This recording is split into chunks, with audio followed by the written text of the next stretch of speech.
অবৈধ অভিবাসীদের বিরুদ্ধে প্রতিনিয়ত কঠোর হচ্ছে মালয়েশিয়া সরকার। সম্প্রতি ভ্রমণ ভিসায় দেশটিতে প্রবেশ করে অবৈধভাবে কাজ করা বিদেশিদের বিরুদ্ধে কঠোর ব্যবস্থা নেয়ার নির্দেশ দিয়েছেন প্রধানমন্ত্রী আনোয়ার ইব্রাহিম। শুক্রবার মন্ত্রিসভার বৈঠক শেষে সংবাদ সম্মেলনে সরকারের মুখপাত্র ও যোগাযোগ মন্ত্রী ফাহামি ফাজ্জিল জানান, অবৈধ অভিবাসীদের বিষয়ে বিস্তারিত প্রতিবেদন প্রকাশ করেছে স্বরাষ্ট্র মন্ত্রণালয়। Penguasaan terhadap warga asing, pelawat-pelawat yang telah menyalahgunakan pas sosial ataupun kelonggaran dari segi pemberian visa untuk bekerja, mereka akan diambil tindakan yang tegas. স্বরাষ্ট্র মন্ত্রণালয়ের তথ্য মতে গেল বছর থেকে এখন পর্যন্ত ভ্রমণ ভিসা অপব্যবহারকারী 54,000-এর বেশি বিদেশির বিরুদ্ধে আইনগত ব্যবস্থা নেওয়া হয়েছে।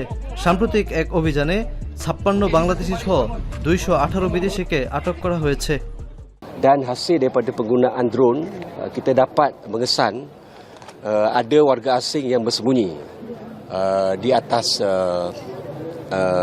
bumbung, yang mana kita berjaya mengesan lebih daripada 15 orang.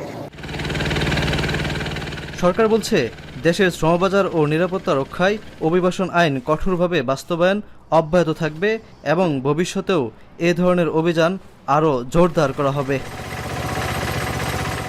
Shahriar Tarique, এখন, মালয়েশিয়া।